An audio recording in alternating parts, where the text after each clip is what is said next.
نحمده ونصلي على رسوله الكريم اما بعد فاعوذ بالله من الشیطان الرجیم بسم اللہ الرحمن الرحیم شرع لكم من الدین ما وصى به نوحا والذی اوحینا الیک وما وصینا به ابراہیم وموسیٰ وعیسیٰ ان اقیموا الدین ولا تتفرقوا فیہ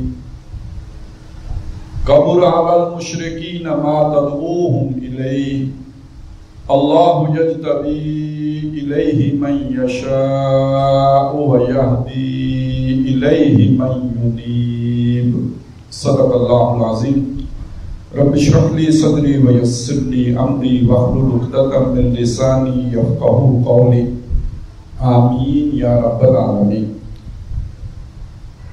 حضرات محترم، آج کا جو یہ موضوع ہے، جیسے کہ تمیدی گفتگو میں نوید احمد صاحب نے بتایا کہ یہ نوید مزمل صاحب نے کہ یہ جو کچھ تصورات ہیں اور جو بھی ہمارے دین کی یہ اساسات ہیں، ان پر اس وقت چاروں طرف سے ایک یلغار ہے، اور وہ یلغار فکری یلغار ہے، علمی یلغار ہے۔ تو ضرورت اس بات کی ہے کہ ان تصورات کو از سر نو اجاگر کیا جائے، اور اس نشست کے لیے یہ عنوان اسی لیے مقرر کیا تھا تاکہ اللہ تعالیٰ موقع دے تو ان چیزوں کو ذرا واضح کر کے بیان کیا جائے۔ لیکن اس وقت ہمارا خیال یہ تھا کہ ہم عشاء کے بعد پروگرام کریں گے، اور پھر عشاء کے بعد کھلا وقت ہوگا تو تسلی سے اس پر بات ہوگی۔ لیکن یہ کہ بدقسمتی سے عشاء کے بعد جگہ جو ہے ویکٹ نہیں تھی، تو اس لیے مغرب کے بعد کیا، اور اب وقت بہت تنگ ہے اور ہم نے عشاء سے پہلے اسے کلوز کرنا ہے، تو میں صرف اشارے کر پاؤں گا۔ اب میرا ارادہ یہ ہے کہ انشاءاللہ اسلام آباد جا کر تو پھر اس پر وہاں پہ کسی نشست میں مفصل گفتگو کروں گا۔ آج کل سہولت ہے، وہ چیزیں آن لائن آ جاتی ہیں تو وہ سب تک انشاءاللہ تعالیٰ پہنچ جائیں گی۔ جو ہمارا دین ہے، جو نبی اکرم صلی اللہ علیہ وسلم کو عطا کیا گیا، اور جس سے ہم دین کامل کہتے ہیں، جس کو ہم کامل نظام حیات کہتے ہیں، جس کے بارے میں ہمارا دعویٰ یہ ہے کہ یہ ہمیں طہارت سے لے کر سیاسی سطح تک ہر مسئلے کا حل ہمارے سامنے پیش کرتا ہے، تو اس میں کوئی شک نہیں کہ یہ دین کامل ہے۔ اللہ تعالیٰ نے خود اس کی اکملیت کی اور کاملیت کی گواہی دی ہے۔ الیوم اکملت لکم دینکم واتممت علیکم نعمتی ورضیت لکم الاسلام دینا۔ اور یہ جو سفر حضرت آدم علیہ السلام سے شروع ہوا تھا اور محمد رسول اللہ صلی اللہ علیہ وسلم پر آ کر مکمل ہوا، تو یہ دین کی تکمیل ہی کا سفر تھا۔ تو جو چیز اتنے عرصے میں آ کر مکمل ہوئی ہے، تو ظاہر ہے اس سے زندگی کا کوئی گوشہ جو ہے وہ باہر نہیں رہتا اس کی رہنمائی سے اور اس کی ہدایت سے۔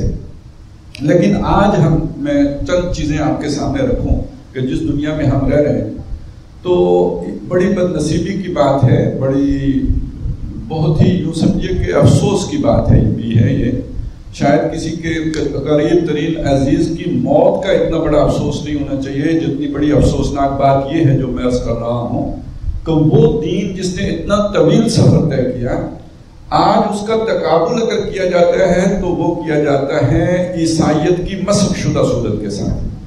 آج اس کا اگر تقابل کیا جاتا ہے تو یہودیت کی مسخ شدہ صورت یا پرورٹڈ صورت کے ساتھ۔ آج اس کا تقابل کیا جاتا ہے تو ہندو مت کے ساتھ، اور کہا یہ جاتا ہے کہ جو ریلیجن ہوتا ہے، ریلیجن، اب میں یہ لفظ جو بول رہا ہوں دنیا میں معروف لفظ ہے، تو کہا یہ جاتا ہے کہ یہ جو ریلیجن ہوتا ہے اس کا کوئی کام انسانی نظام اجتماعیت کے ساتھ نہیں ہوتا۔ سماجی نظام کیا ہوگا، معاشی نظام کیا ہوگا، سیاسی نظام کیا ہوگا، یہ ریلیجن نہیں طے کرے گا، یہ سیکولر فیلڈ ہے۔ سیکولر فیلڈ یہ ہے کہ جس میں مذہب کو دخل دینے کا حق نہ ہو۔ تو ان تمام مذاہب کو برابر مذہب مانتے ہوئے اس سیکولر فیلڈ سے نکال باہر کر دیا گیا، اور ظلم یہ ہوا، اور اس سے بڑا ظلم شاید کوئی نہیں ہو سکتا کہ اسلام کو بھی ریلیجن قرار دے کر سیکولر فیلڈ سے اس کو بھی اسی طرح دیس نکالا دے دیا گیا۔ اب ہم کہتے ہیں کہ دنیا میں کوئی اللہ کی سنتا نہیں۔ بڑی پیاری بات ہے، مجھے اپنے اس بات سے یاد آ گئی کہ اقبال نے بہت پہلے ایک بات کہی تھی، ہم رخصت ہوئے اوروں نے سنبھالی دنیا، پھر نہ کہنا ہوئی توحید سے خالی دنیا۔ آج دنیا اگر توحید سے خالی ہوئی ہے تو اس کا کوئی سبب بھی ہے، کوئی علمی گمراہی بھی ہے اس کے پیچھے، اور وہ یہی ہے کہ سیکولر فیلڈ کے اندر کسی ریلیجن کو دخل دینے کا حق نہیں ہے۔ یہ اصول ہے، دنیا کا مسلمہ اصول ہے۔ یہ جو گلوب ہے، یہ جو اس کے اوپر جو چھتری ہے اس گلوب کے اوپر، وہ اس سوچ کی چھتری ہے جس نے اس پوری زمین کو ڈھانپا ہوا ہے۔ پوری دنیا سیکولر ورلڈ ہے، اور اس سیکولر ورلڈ میں کسی ریلیجن کو اجتماعی گوشے میں دخل دینے کا حق حاصل نہیں ہے، اور اسلام کے بارے میں بھی تصور یہ ہے کہ یہ ایک ریلیجن ہے۔ اچھا، اب اس میں اگر ہم دیکھیں تو اسلام کے بارے میں جو عام طور پہ ریلیجن کا ہم ترجمہ کرتے ہیں وہ کرتے ہیں مذہب۔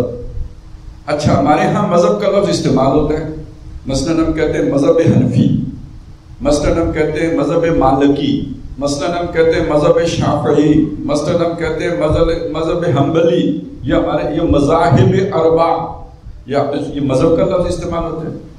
لیکن آپ پورا مجموعہ احادیث اٹھا لیں، قرآن مجید سارے سے گزر جائیں، آپ کو اسلام کے لیے مذہب کا لفظ نہیں ملے گا، دین کا لفظ ملے گا۔ ان الدین عند اللہ الاسلام، اللہ کے نزدیک دین اسلام ہے۔ وَمَن يَبْتَغِ غَيْرَ الْإِسْلَامِ دِينًا فَلَن يُقْبَلَ مِنْهُ، جو اسلام کے علاوہ کسی دین کو تلاش کرے گا وہ اس سے قبول نہیں کیا جائے گا۔ اسی طرح نبی صلی اللہ علیہ وسلم کی مقصد بعثت کا ذکر آیا تو وہ دین حق کا ساتھ ذکر، وَالَّذِي أَرْسَلَ رَسُولَهُ بِالْهُدَىٰ وَدِينِ الْحَقِّ، مذہب کا لفظ آپ کو نہیں ملے گا۔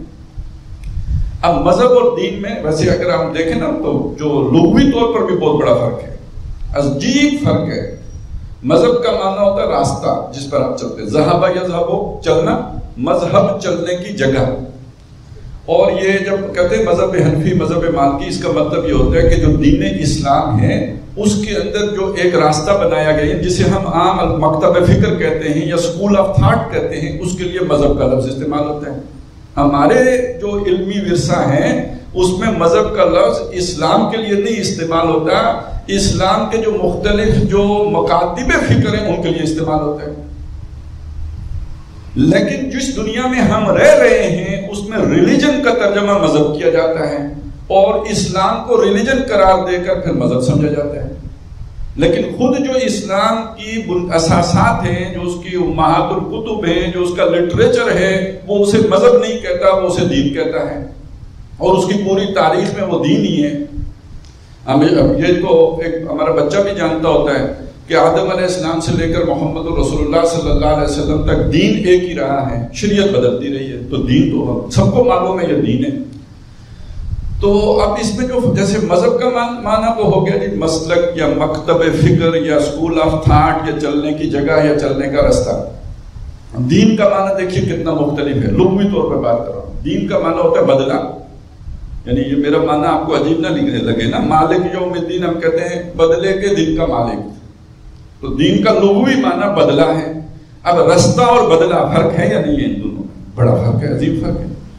اور یہ جو بدلہ ہے یہ عربی زبان میں اس کا دین اسی معنی میں ہے، دن ناہم کما دانو، ہم نے ان کے ساتھ ویسا ہی کیا جیسے انہوں نے ہمارے ساتھ کیا تھا، جیسے ہم کہتے ہیں عدلے کا بدلہ، جیسا انہوں نے ہمارے ساتھ کیا ایسا ہم نے ان کے ٹٹ فار ٹیٹ۔ اس سے سمجھ لیجئے کہ دین کا لغوی معنی بدلہ ہے، اور اس کا تعلق اس میزان سے ہے جو اللہ تعالیٰ نے آسمان سے اتاری ہے۔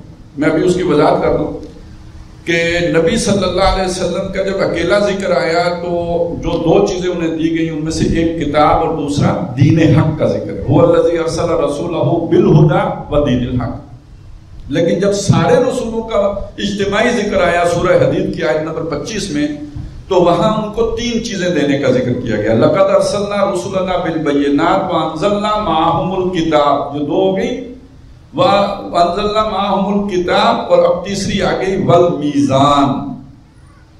اب وہ جو پہلی دو ہیں بینات اور کتاب، یہ قرآن میں آ کے ایک ہو گئی، کیونکہ قرآن جو ہے وہ بینات من الہدیٰ ہے، یہ الہدیٰ بھی ہے اور اس میں بینات بھی ہیں، یہ دونوں مل کے ایک ہو گئی۔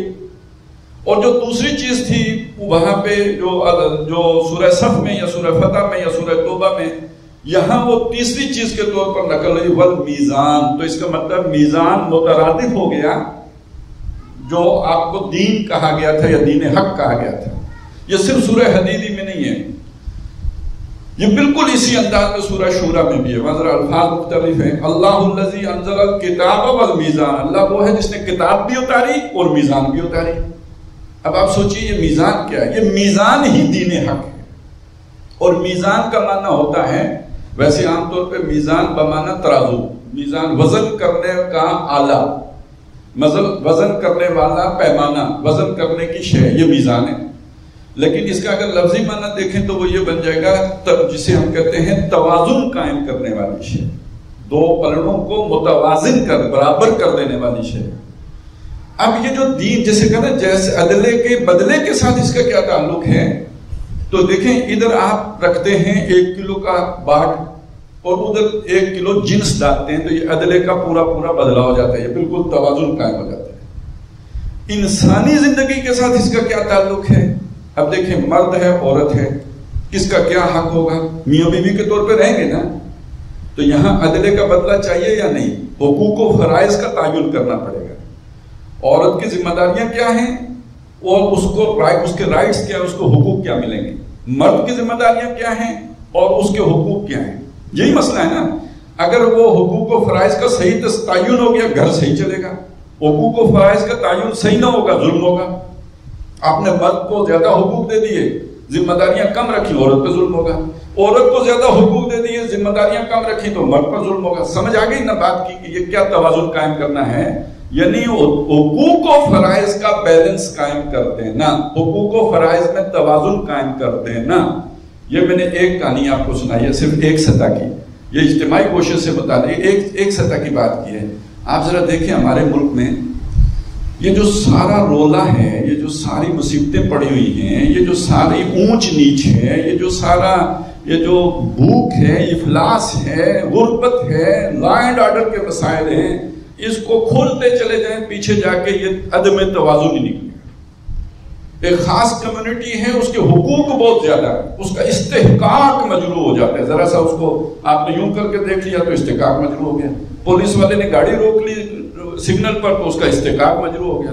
اور کچھ یہاں پہ کیڑے مکوڑوں قسم کے انسان ہیں، ان کو نیچے رونق تو ان کو تب بھی کچھ نہیں ہوتا۔ تو یہ عدم توازن ہے یا نہیں؟ کچھ لوگ وہ ہیں کہ جن کے کتوں کو وہ کچھ میسر ہے جو دوسرے لوگوں کے بچوں کو میسر نہیں ہے۔ یہ جو اونچ نیچ ہے معاشرے کے اندر، یہی عدم توازن ہے۔ یہی ہندوؤں کے اندر کیا تھا؟ ان کے اندر ذات پات کا مسئلہ تھا، یہ برہمن ہے، یہ شودر ہے۔ اب اس میں ہیں آدم کی اولاد، لیکن ایک کا جو حقوق کہیں سے کہیں پہنچ گئے اور دوسرے کے حقوق بالکل صفر، وہ غلام کی سطح پر آ گیا۔ اب اسی کو اٹھا کر اگر آپ دیکھیں تو پوری دنیا میں در حقیقت یہ تقسیم کیے بغیر ایسا ہی کچھ ہو رہا ہے۔ جن کے پاس مال و دولت کی فراوانی ہے تو وہ اسپیشل لوگ ہیں، وہ جینین انسان ہیں، وہ ہیومن بینگ ہیں، اور جن کے پاس جو انسانیت کی سطح پہ سے نیچے گرے ہوئے ہیں اس لیے کہ ان کے پاس افلاس ہے، غربت ہے۔ تو یہ جو عدم توازن ہوتا ہے یہ پورے معاشرے کو بگاڑ دیتا ہے، اور اللہ نے جتنی قومیں ہلاک کی ہیں اس توازن کے بگڑنے کے نتیجے میں ہلاک کی۔ یہ توازن بگڑتا ہے تو اس کو فساد کہتے ہیں، جسے قرآن کہتا ہے ظہر الفساد فی البر والبحر بما کسبت ایدی الناس۔ پوری دنیا میں یہ فساد پھیلا ہوا ہے۔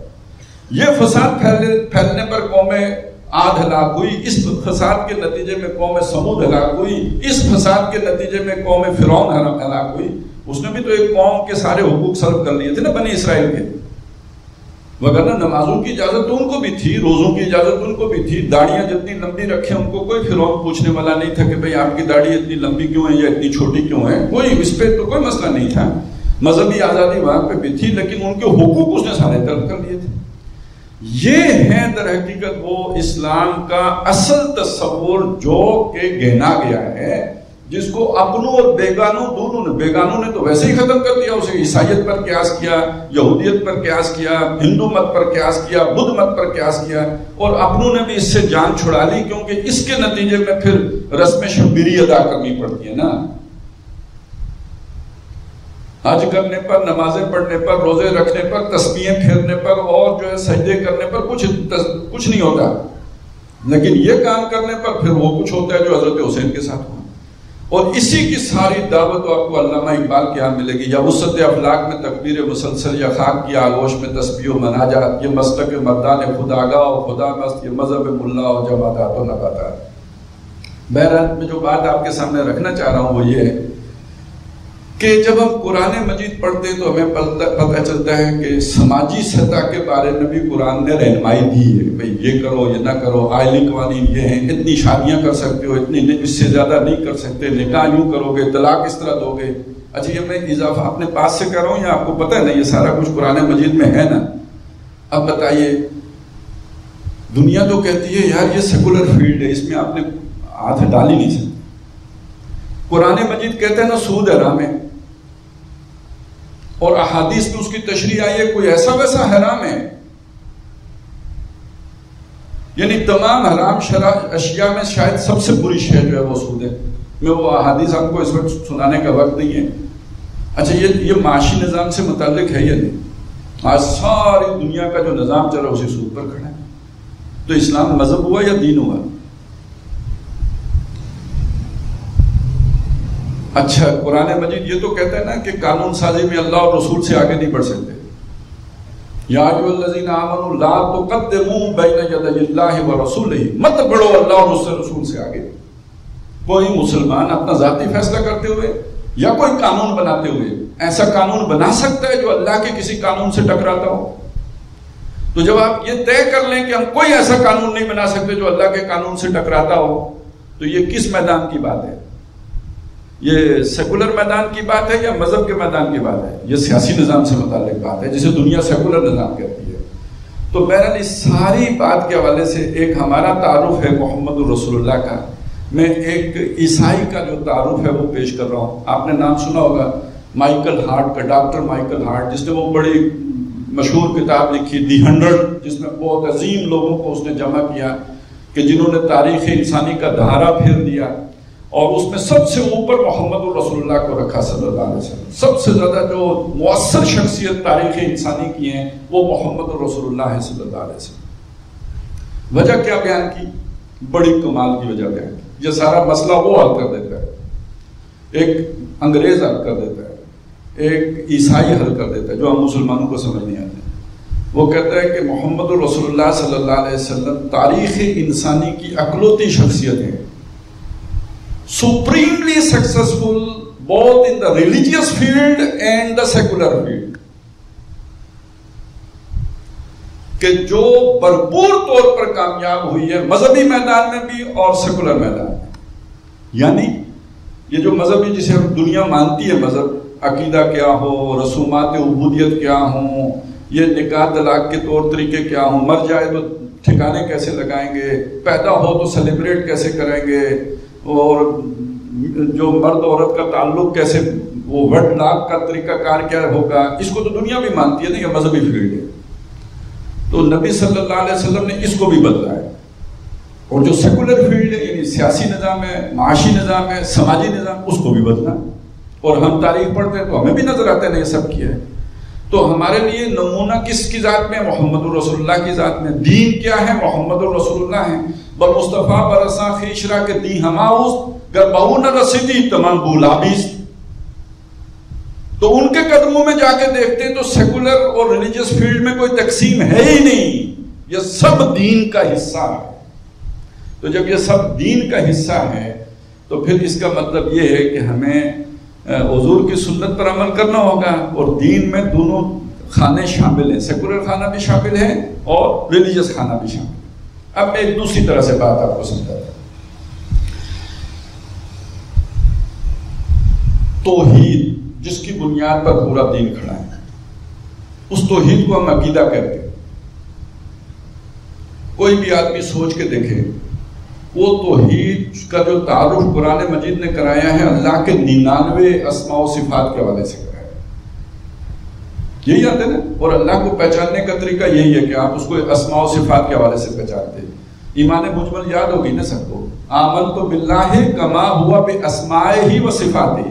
میں اللہ پر ایمان لایا جیسے وہ ظاہر ہے اپنے اسماء و صفات سے. اللہ کی کسی ایک صفت کا بھی انکار کرنے سے کفر لازم آ جائے گا. اب مجھے بتائیے اللہ خالق ہے یا نہیں ہے؟ کوئی بندہ کہے اللہ خالق نہیں ہے، وہ مسلمان رہے گا؟ نہیں رہے گا۔ جب اللہ خالق ہے تو پھر اس کی مخلوق، انسان اس کی مخلوق ہیں، اور اس دو جو افراد سے، آدم اور حوا سے اس نے سارے انسان بنائے ہیں، تو اب انسان میں اونچ نیچ نہیں ہو سکتی، سارے انسان برابر ہیں کیونکہ سب اللہ کے بنائے ہوئے ہیں۔ اب جنہوں نے اونچ نیچ رکھی ہے نا، انہوں نے کہا کچھ لوگ وہ ہیں جو بھگوان کے سر سے پیدا ہوئے ہیں، کچھ لوگ وہ ہیں جو بھگوان کے پاؤں سے پیدا ہوئے، اس لیے یہ برابر تو نہیں ہو سکتے۔ بات بھی ٹھیک ہے، اگر کچھ سر سے پیدا ہوئے ہوں، کچھ پاؤں سے پیدا ہوئے ہوں، تو وہ کیسے برابر ہوں گے؟ تو قرآن نے اگر یہی بات کہی ہوتی تو پھر تو ٹھیک تھا کہ اللہ نے کچھ کو نور سے پیدا کیا، کچھ کو نار سے پیدا کیا، کچھ کو خاک سے پیدا کیا، تو ان میں تو فرق ہو جاتا ہے۔ لیکن اللہ یہ نہیں کہتا، اللہ کہتا ہے بنایا میں نے اور آدم اور حوا سے بنایا۔ یا ایھا الناس انا خلقناکم من ذکر و انثی، ہم نے بنایا ہے اور ایک مرد اور عورت سے بنایا ہے۔ اب بتائیں کیسے فرق ہو جائے گا، اونچ نیچ کیسے ہو جائے گی؟ اس لیے سب برابر ہو گئے۔ یہ کس کا تقاضا ہے سب کا برابر ہونا؟ توحید کا تقاضا ہے۔ اگر ہم سب کو برابر نہیں کر رہے تو اللہ کی یہ صفت نہیں مان رہے۔ اچھا اب اگلی بات سنیے، مالک کون ہے؟ للہ ما فی السماوات و ما فی الارض، اللہ ہی کا ہے جو کچھ آسمانوں میں اور جو کچھ زمین میں ہے۔ لہو ما فی السماوات و ما فی الارض، اسی کے لیے ہے جو کچھ آسمانوں میں اور زمین میں ہے۔ للہ میراث السماوات والارض، جو کچھ آسمانوں اور زمین میں ہے اس کی میراث اللہ ہی کی ہے۔ تو مالک کے حقیقی کون ہے؟ اللہ ہے۔ میرے اور آپ کے پاس جو کچھ ہے، اب ہمارا جسم ہے، یہ ہمارا نہیں ہے، ہمارے پاس امانت ہے۔ آپ کو پتہ ہے ہم اپنی مرضی سے اپنی انگلی نہیں کاٹ سکتے۔ خودکشی کیوں حرام ہے؟ میرا جسم میری مرضی، تو میں جب چاہوں ختم کر دوں، یہ میری ملکیت نہیں ہے، میرے پاس امانت کے طور پر ہے۔ یہ سارا کچھ جو میرے پاس ہے یہ امانت ہے، مال، اسباب، زمین، جائیداد، اگر جس کے پاس جو کچھ ہے اصل مالک اللہ ہے، اس کے پاس امانت ہے۔ اگر توحید ہے تو اس کا تقاضا یہ ہوگا، جو ملکیت کا دعویٰ کرے وہ در حقیقت شرک کا دعویٰ کر رہا ہے۔ جنہوں نے کہا نا میرا مال، تو اسی لیے تو پھر اللہ نے رگڑا بھی دیا نا، مال کا مالک تو وہ ہے، تیرا مال کدھر سے آ گیا؟ اب اس کی بنیاد پر جس کا مال ہے پھر فیصلہ وہ کر سکتا ہے یا نہیں، اور اسی لیے اس نے فیصلہ کیا یہ مال میں نے انسانوں کی ضرورت کے مطابق دنیا میں رزق اتارا ہے، اس پر کچھ لوگ قابض ہو کر نہیں بیٹھ سکتے۔ کئی لا یکون دولۃ بین الاغنیاء منکم، دولت تمہارے غنیوں ہی کے درمیان گردش نہ کرتی رہے، یہ نیچے تک ٹرکل ڈاؤن کر۔ اس لیے صدقات کا نظام ہے، اس لیے زکوٰۃ کا نظام ہے، اس لیے اس سے آگے بڑھ کر اللہ تعالیٰ نے جو مال فے کا نظام رکھا ہے، پھر عشر کا ہے، خراج کا ہے۔ نہیں تو بندہ کہے میرا مال اللہ کیوں مانگتا ہے مجھ سے؟ اور اس سب کا مقصد کیا ہے؟ یہ دنیا میں آج کہا جاتا ہے نا ریاست و ماں جیسی، یہ ماں جیسی ریاست محمد رسول اللہ نے بنائی تھی، اس سے بھی بڑھ کر بنائی تھی۔ کتا نیل کے کنارے بھوکا مر جائے تو خلیفہ کہتے ہیں عمر ذمہ دار ہوگا، آج بندے مر جائیں تو وہ کسی کو کوئی پرواہ نہیں ہوتی، احساس ہی نہیں ہوتا کہ یہ ہماری کوئی ذمہ داری تھی۔ تو یہ خیر اب ایک علیحدہ تفصیل ہے۔ یہ جو ہم کہتے ہیں نا روٹی، کپڑا، مکان، تو یہی نہیں تھا، تعلیم، علاج، یہ سب اسلامی ریاست کے ذمہ ہیں، یہ اللہ اپنے ذمہ لیتا ہے۔ اس تعلیم کے لیے تو اس نے نبی بھیجے، رسول بھیجے،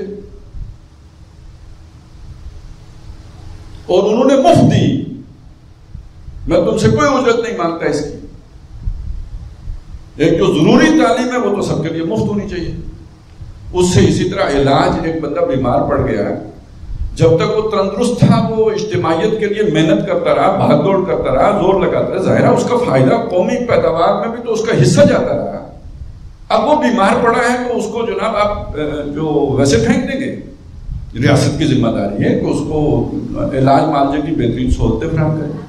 اب اسی میں ایک بات سوچ لیجیے، کسی کا علاج وہ انگلستان میں اور کسی کو جو ہے وہ بڈ میسر نہ ہے ہاسپٹل کے اندر، یہ ظلم نہیں ہے، یہ توحید کے خلاف نہیں ہے۔ اور یہ سیکولر فیلڈ سے متعلق بات ہے، جو جسے دنیا سیکولر فیلڈ کہتی ہے. اسلام اسے نہیں کہتا ہے. وہ تو اسلام تو اس میں بھی جو ہے وہ اس کی وہ ملوث ہوتا ہے، اس کی انوالومنٹ ہے. اسی طرح توحید کا ایک تقاضا اور بھی ہے. بادشاہ کون ہے؟ فرعون، نمرود. حکمرانی کا حق ان کے پاس ہے. قرآن مجید صاف کہتا ہے توحید کا یہ تقاضا ہے، اللہ حاکم ہے. جیسے اور کسی کی حاکمیت نہیں، جیسے اور کسی کی ملکیت نہیں، اسی طرح اور کسی کی حکمرانی بھی نہیں. 19 مقامات قرآن مجید میں جہاں کہا گیا کہ لہو ملک السماوات والارض یا للہ ملک السماوات والارض، اللہ ہی کی بادشاہی ہے آسمان اور زمین میں، یا اسی کی بادشاہی ہے آسمان اور زمین میں. آج کسی کو معلوم ہے؟ ہم کہتے ہیں بس سجدہ کر کے اللہ کو راضی کرو، دوڑ کے جنت میں گھس جاؤ. اللہ بادشاہ ہے. اللہ بادشاہ ہے تو بادشاہ ایک ہوتا ہے. وہ کہتے ہیں کہ کسی علاقے میں 2 درویش ایک گدڑی میں سما سکتے ہیں، لیکن کسی ملک میں 2 بادشاہ نہیں، پورے ملک میں 2 بادشاہ نہیں سما سکتے. تو زمین پر کوئی اور کیسے بادشاہی کا دعویٰ کر سکتا ہے جب اللہ بادشاہ ہے؟ اسی لیے فرمایا لا یشرک فی حکمہ احدا، وہ اپنے حکم دینے کے اختیار میں بھی کسی اور کو شریک نہیں کرتا ہے. جیسے سجدے میں کوئی نہیں شریک ہو سکتا، ایسے قانون ساز اللہ کے علاوہ کوئی نہیں ہو سکتا. کوئی قانون سازی کرے گا اللہ کی بتائی حدود کے اندر کرے گا، باہر نکل کے نہیں کر سکتا. یہ تو دین کا تقاضا ہے. اب مجھے بتائیں، اگر دین یہی ہے جو میں نے آپ کے سامنے رکھا، اور یقیناً یہی ہے اس لیے کہ قرآن مجید کے مسلمات سے ثابت ہوتا ہے یہی ہے، تو اگر میں نے یہ دین قبول کیا ہے تو یہ مجھ سے تقاضا عمل کا کرے گا یا نہیں کرے گا؟ جب عمل کا تقاضا کرے گا تو اس کو یہ تو پھر جن لوگوں نے اپنا دین نافذ کیا ہوا ہے، جہاں ان کو فائدہ پہنچتا ہے، لوگوں پر وہ ظلم کرتے ہیں، ان کے حقوق چھینتے ہیں اور اپنے جو ہے وہ تجوریاں بھرتے ہیں، وہ اس دین کو تو گوارا نہیں کریں گے.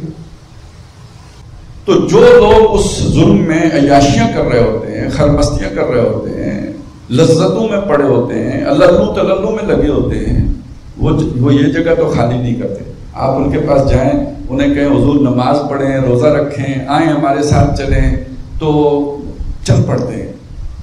کوئی نقد دے دیتا ہے، کوئی ادھار دے دیتا ہے، مان لیتا ہے، چل پڑتے ہیں. کچھ عرصے کے بعد ان کی وضع قطع بھی بدل جاتی ہے، ہر سال عمرے میں بھی چلے جاتے ہیں، حج بھی کرنے چلے جاتے ہیں، مسجد کو جو ہے وہ چندہ بھی دے دیتے ہیں. یہ سب ہو سکتا ہے. لیکن انہی سیٹھ صاحب سے اگر آپ کہیں کہ حضور سود چھوڑ دیں اور 2-4 جمعے مسلسل حدیثیں سنا دیں سود والی، وہ آپ کی مسجد میں جمعہ پڑھنا ہی چھوڑ جاتے ہیں.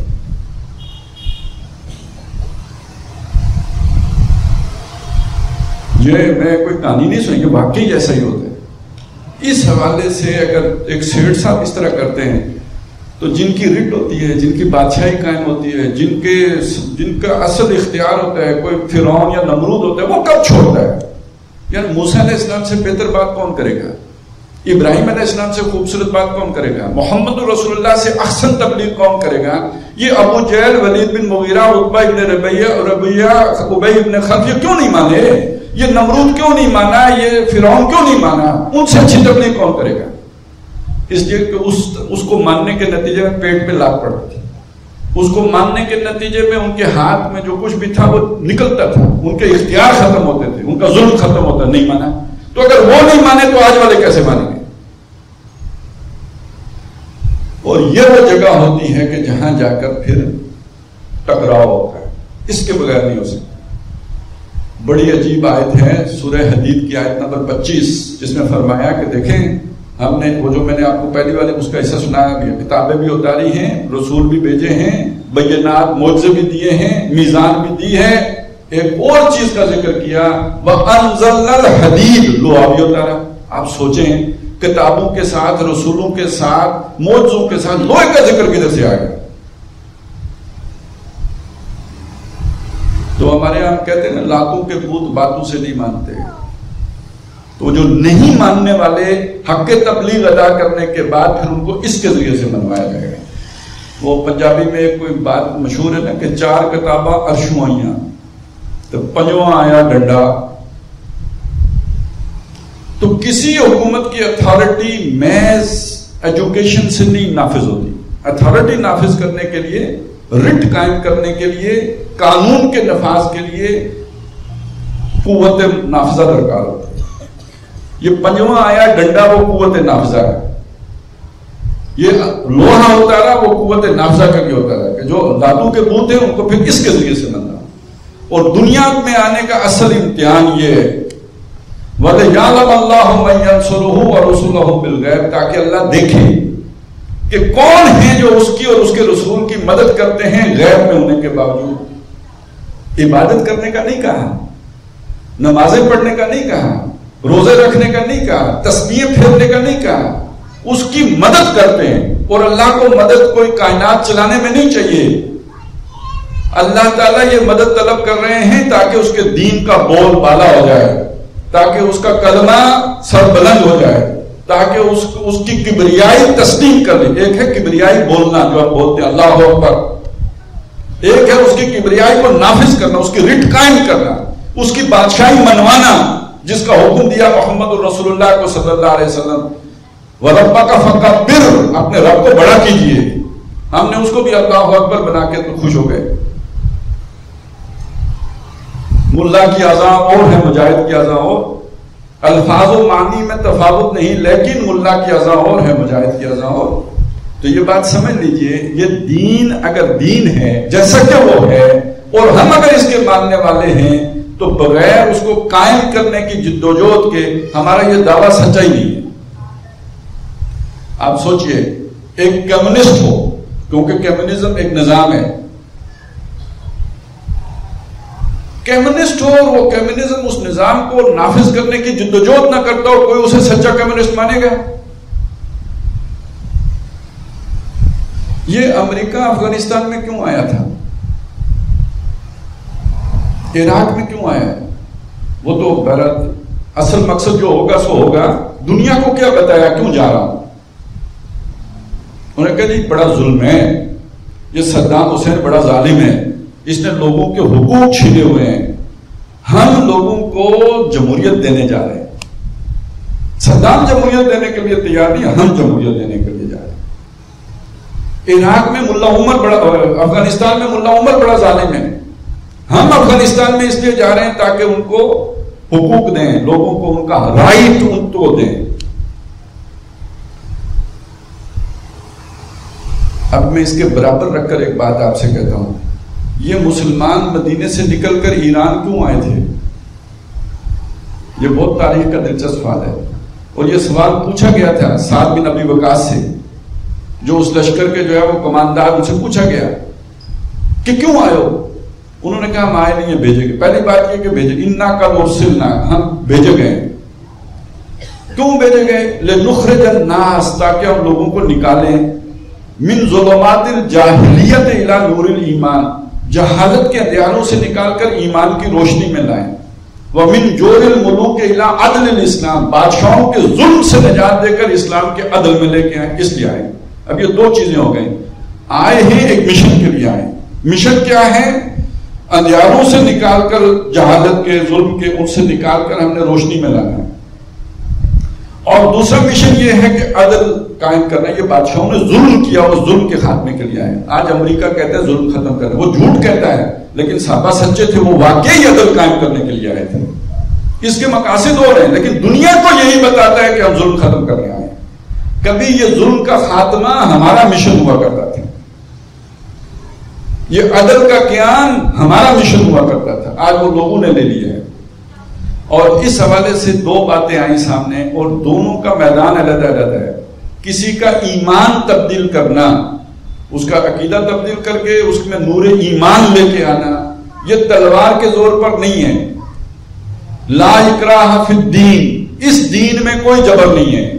دین کے اس حصے میں ہر بندہ آزاد ہے، چاہے تو کلمہ پڑھے چاہے تو کلمہ نہ پڑھے، پہنچایا جائے گا، آگے اس کی مرضی ہے. لیکن جو دین کا سیکولر حصہ ہے، جسے دنیا آج سیکولر کہتی ہے، اس حصے میں بالجبر تلوار کے زور پر اور قوت نافذہ کے ساتھ اسلام غالب کی. کسی کو برا لگے یا اچھا لگے، لا آف دا لینڈ اسلام ہوگا. یہ صحابہ جو وہاں سے نکل کے ساری دنیا میں جا کے کیا بات کرتے؟ 3 باتیں ہوتی تھی نا. دیکھو آپ اسلام جہاں بھی جاتے تھے، معاشرہ کر کیا یا فوجیں لے کے گئے، آپ اسلام قبول کر لو، ہمارے بھائیوں برابر ہو گئے. اسلام قبول نہیں کرتے تو اسلام کا نظام قبول کر لو، آپ کو اپنے مذہب پر عمل کرنے کا حق ہوگا.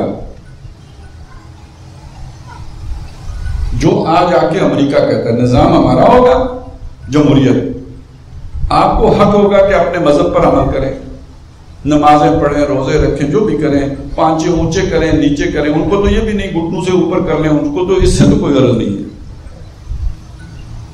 البتہ وہ دین کے معاملے میں وہ کہتے ہیں وہ ہمارا ہوگا. تو صحابہ بھی کہتے تھے اوپر جو سیکولر نظام ہے وہ ہمارا ہوگا، لیکن یہ یعنی دین کا ہوگا، اس میدان میں اسلام نافذ ہوگا. البتہ جو نیچے والا حصہ ہے جو عقیدے، اس میں ہم نہیں چھڑیں گے آپ کو، اس میں کوئی جبر نہیں ہے. اس کے لیے ہم تلوار لے کے آئے ہیں، بادشاہوں کے ظلم کے خاتمے کے لیے تلوار لے کے آئے ہیں. عقیدے والا معاملہ آپ کی اپنی مرضی پر ہے، جب چاہو مان لو، جب آپ کو اچھا لگے تو مانو، وہ بال زبردستی نہیں منوایا نہیں جائے گا. آج یہ دین کس اصول پر تبدیل ہو جائے گا مجھے بتائیں. آج میں کہوں کہ مجھے یہ کرنے کی ضرورت نہیں ہے، یا آپ کہیں میں مسلمان تو ہوں لیکن یہ مجھے کرنے کی ضرورت نہیں ہے، اس کے لیے ہمارے پاس کیا دلیل ہے؟ یا کوئی کہے کہ یہ بات یوں اب آج جدوجہد کرنے کی ضرورت نہیں، ہم پر یہ فرض نہیں ہے، اس کے پاس کیا دلیل ہے اس کے لیے؟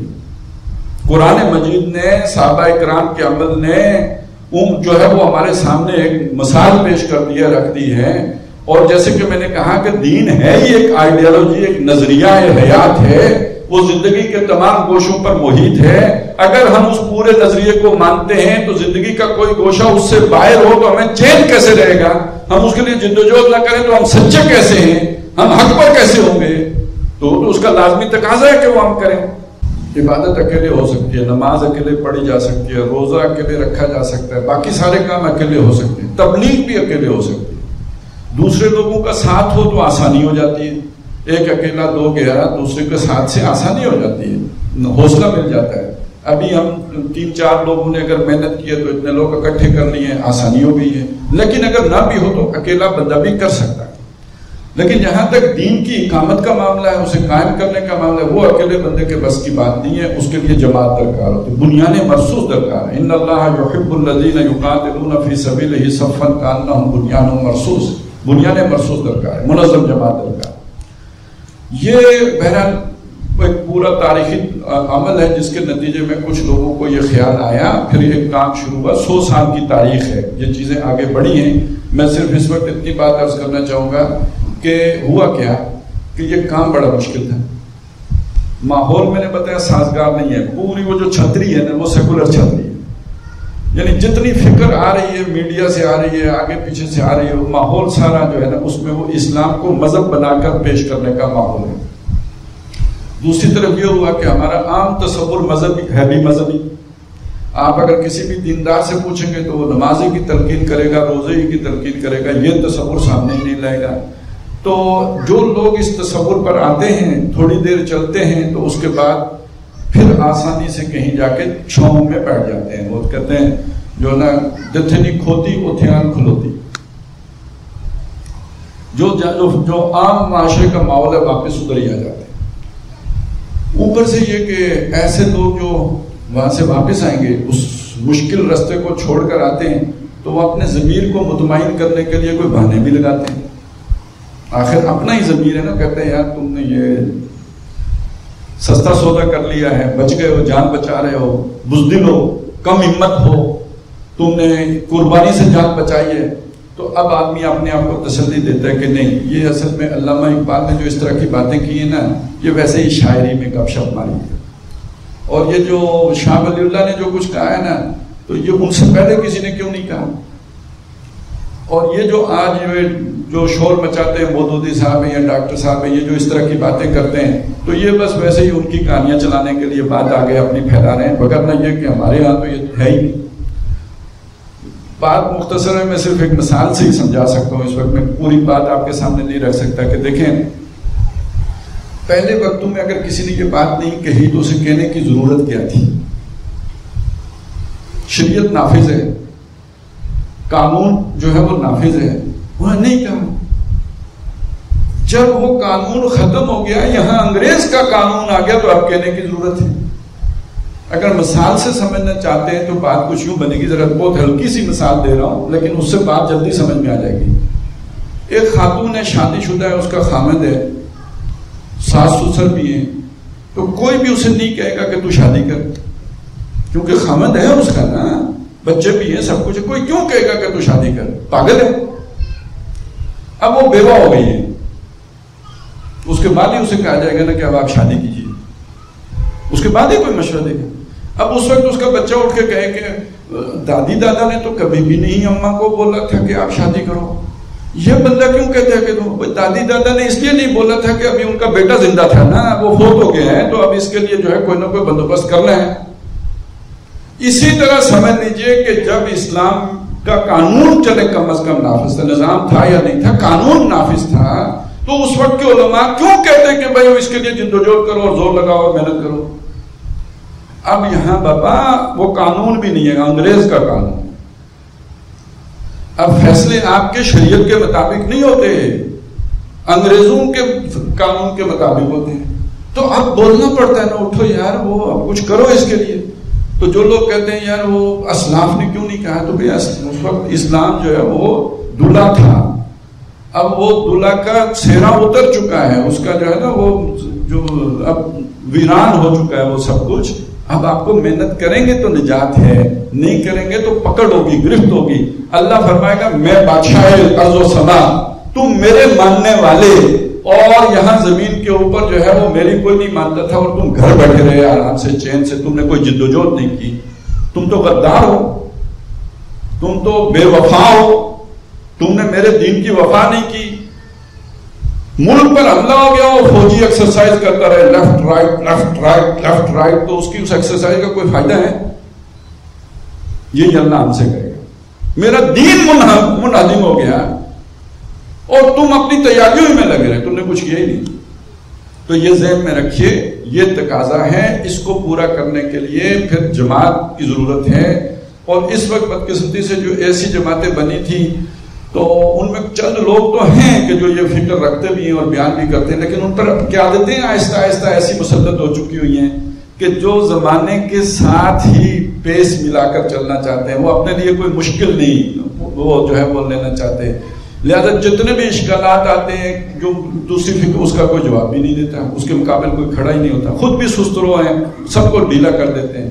تو اس لیے ہم نے ایک کوشش کی ہے، کچھ عرصہ ایک سال کی محنت کر کے ایک سیٹ اپ بنایا ہے۔ ہمارے ساتھی ہیں، نوید مزمل صاحب ہیں یہاں پہ، اور ان کے کچھ اور ساتھیوں کے جو دست و بازو ہیں، تو شبان المسلمین کے ساتھ ہم نے ایک نظم بنا کر چلنے کی کوشش شروع کی ہے، اور پیش نظر مقصد اللہ کے دین کی اقامت، اس کو قائم کرنا، ان تعلیمات کو عام کرنا، لوگوں کو سمجھانا، تاکہ معلوم ہو یار کہ ہمارے دین کے تقاضے ہیں، اس کے لیے ہمیں جدوجہد کرنی پڑے گی، اور جو اس کے حوالے سے مختلف اعتراضات ہیں، اشکالات ہیں، ان کا بھی جواب دیا جائے۔ تو یہ اس میں ہمیں آپ کے تعاون کی ضرورت ہے۔ ظاہر ہے یہ لوگوں کے تعاون ہی سے یہ کام ہو سکتا ہے، اور تعاون کا مطلب یہ نہیں کہ آپ کے صرف پیسوں کی ضرورت ہے، آپ کی ضرورت ہے، آپ کی ذات کی ضرورت ہے، آپ کے وقت کی ضرورت ہے، آپ کے صلاحیتوں کی ضرورت ہے، یہ جان مال سارا کچھ تن من دھن لگانے کی ضرورت ہے، اور ہمارے لیے نہیں، اپنے لیے۔ اس کے بغیر نجات نہیں ہے۔ حل ادلکم علی تجارت تنجیکم من عذاب علیم۔ تو اللہ تعالی ہمیں جو ہے یہ ان دین کے تقاضوں پر عمل کرنے کی توفیق عطا فرمائے، اس کے لیے ہمیں جدوجہد کرنے کا جو ہے وہ آسانی فرمائے۔ تو بس میں آج تو اسی پر اکتفا کرتا ہوں، اور انشاءاللہ تعالی آئندہ حاضری ہوگی تو اس بات کو آگے بڑھائیں گے، اللہ تعالیٰ نے اگر توفیق دی۔ اقول قولی ھذا واستغفر اللہ لی ولکم ولسائر المسلمین والمسلمات۔